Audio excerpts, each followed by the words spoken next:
pleasant day to each and everyone. I am Raisa Monte, the science reporter for the lesson Environmental Issues.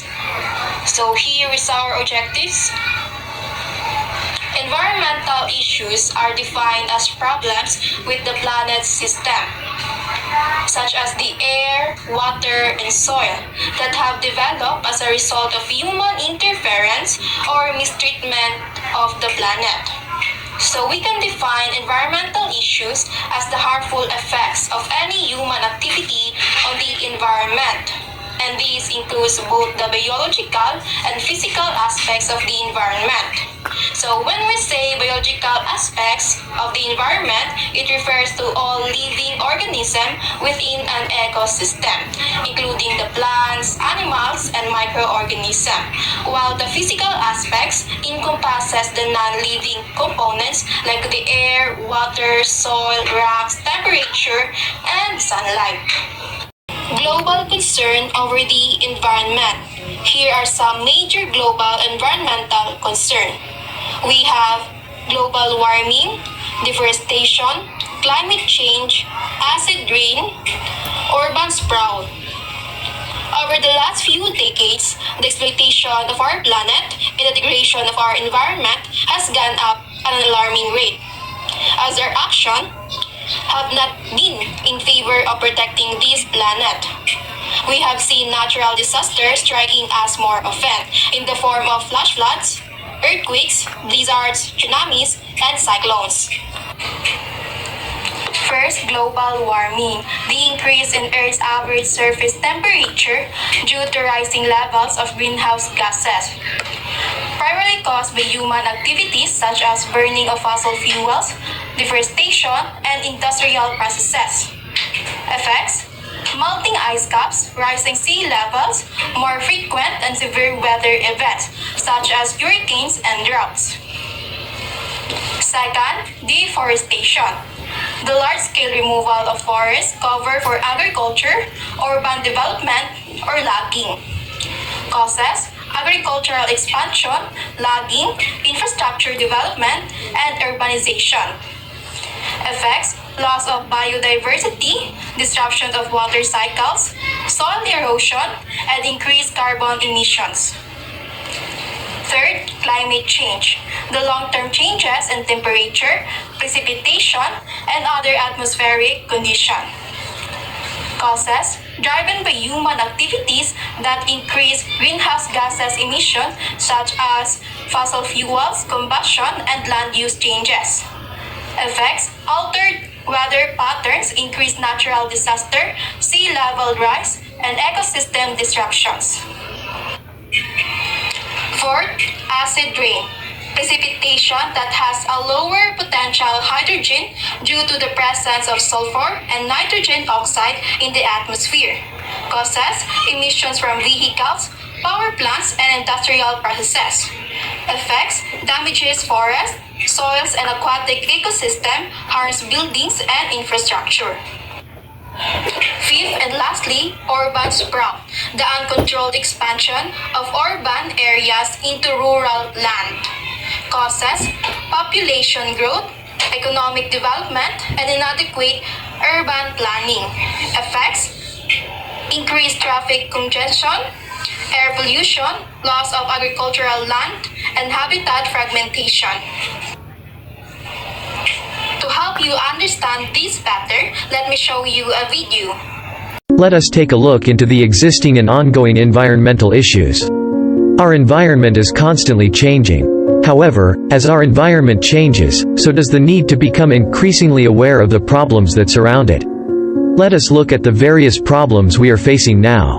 Global warming leads to rising temperatures of the oceans and the earth, surface causing natural disasters that include flooding, melting of polar ice caps, rise in sea levels, and also unnatural patterns of precipitation such as flash floods, hurricanes, wildfires, drought, excessive snow, or desertification.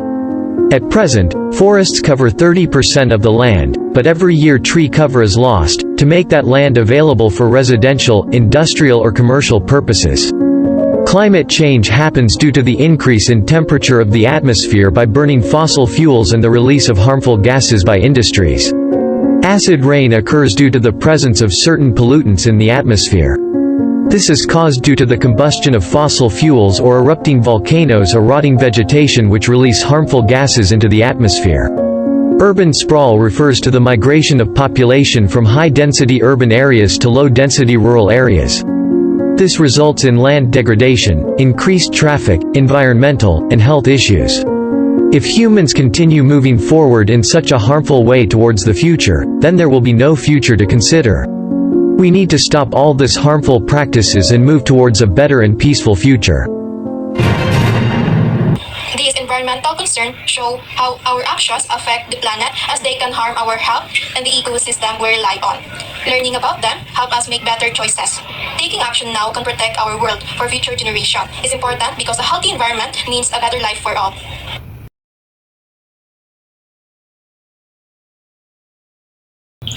Price of prosperity. The price of prosperity exposes the economic, political, and cultural cracks that wealthy nations face, and makes the case for transforming those same vulnerabilities into sources of strength and the foundation for a national renewal.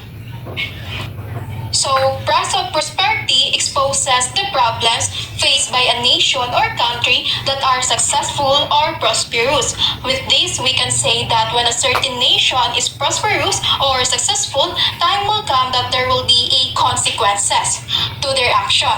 A country is prosperous or successful because of its natural resources. So, when we obviously use these resources, soon we will reach scarcity. That's why as we face the consequences, we must learn from it and take action. Greenhouse gases and its effect.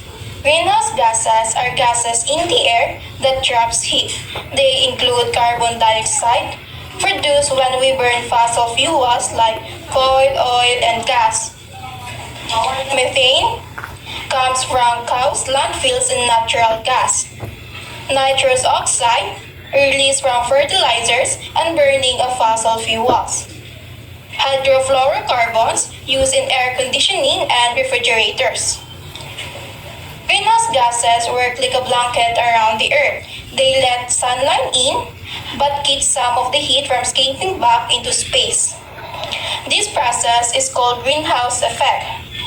When greenhouse gases build up in the atmosphere, they trap more heat. This leads to a rise in Earth's temperature. Greenhouse gases accumulate mainly because of human activities, such as burning of fossil fuels for energy, like cars and power plants, cutting down trees that normally absorb carbon dioxide, farming practices that release methane and nitrous oxide.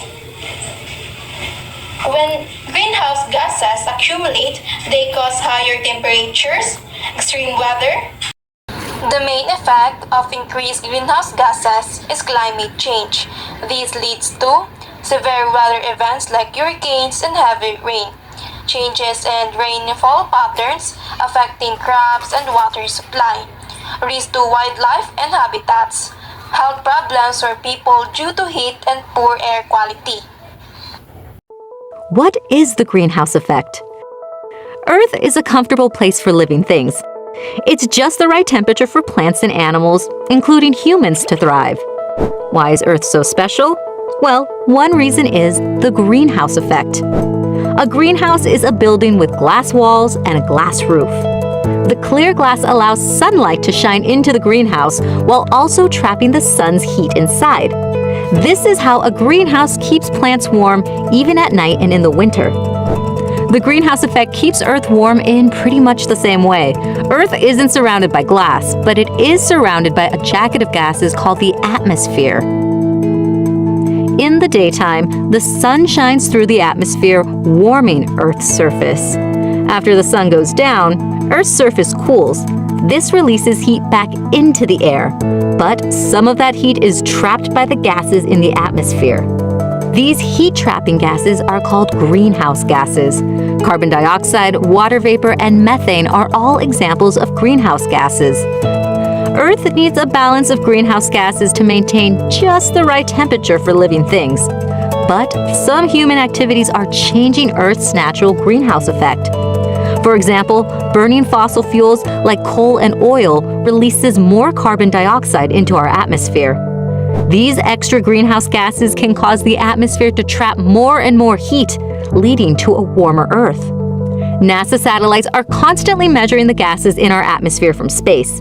They've observed increases in the amounts of carbon dioxide and other greenhouse gases. The information from NASA satellites can help scientists figure out where greenhouse gases are coming from and how they are ending up in our atmosphere. This information will help us better understand the impact that greenhouse gases have on our climate and help us better understand this very special greenhouse that we call home. Find out more about our Earth at NASA Climate Kids. Climate change. According to United Nations, climate change refers to long-term shifts in temperatures and weather patterns, which can be caused by natural factors or human activities like burning of fossil fuels, primarily impacting the planet's average temperature through greenhouse gas emissions. To help you understand this better, let me share this video with you. Ang klima ay ang karaniwan at pangmatagalang lagay ng panahon sa isang lugar. Normal lang sa klima ang magbago sa paglipas ng panahon. Pero sa kasalukuyan, mas mabilis ang nangyayaring climate change. Pero ano nga ba ang climate change at bakit maaaring malaki ang epekto nito sa atin? Ayon sa mga pag-aaral, ang mundo ay matagal nang dumaranas ng climate change o pagbabago sa klima o panahon. Mas bumilis ang climate change nang magsimulang gumamit ng fossil fuel ang tao. Halimbawa nito ay ang paggamit ng uling, gas para sa mga sasakyan at usok mula sa mga factory. Nakakadagdag ito sa carbon emissions na napupunta sa atmosphere at hindi na kinakayang maabsorb ng mga halaman, dagat at lupa. Kaya naiipon ang gas sa atmosphere at nagkakaroon ng greenhouse effect. Ito ay isa sa dahilan kaya umiinit ang temperatura ng ating mundo dahil ang init ng araw ay hindi nakasisingaw dahil nahaharangan ng naipong gas sa atmosphere. Ilan sa mga maaaring epekto ng climate change sa tao ay ang pagkakaroon ng mas malalakas na bagyo o mas matagal na tagtuyot. Ang pagbabagong ito ay makasisira ng mga pananim at makakaapekto sa supply ng pagkain. Maaari rin itong maapektuhan ang supply ng tubig. Bukod dito, ang sobrang init na temperatura ay maaaring maging sanhi ng mga karamdaman tulad ng respiratory diseases at sakit na sanhi ng maruming tubig. Ilan sa maaari nating gawin para makatulong sa problemang dulot ng mabilis sa pagbabago ng klima ay ang pagtitipid ng tubig at kuryente, pagtatanim ng halaman, at ang pagbawas sa paggamit ng fossil fuels. May kasabihan nga na ang pagbabago ay magsisimula sa ating sarili. Now you know! Since climate change is driven by human activities, it is likely to intensify the effects of El Nino and La Nina, potentially leading to more frequent and extreme events and altering rainfall patterns.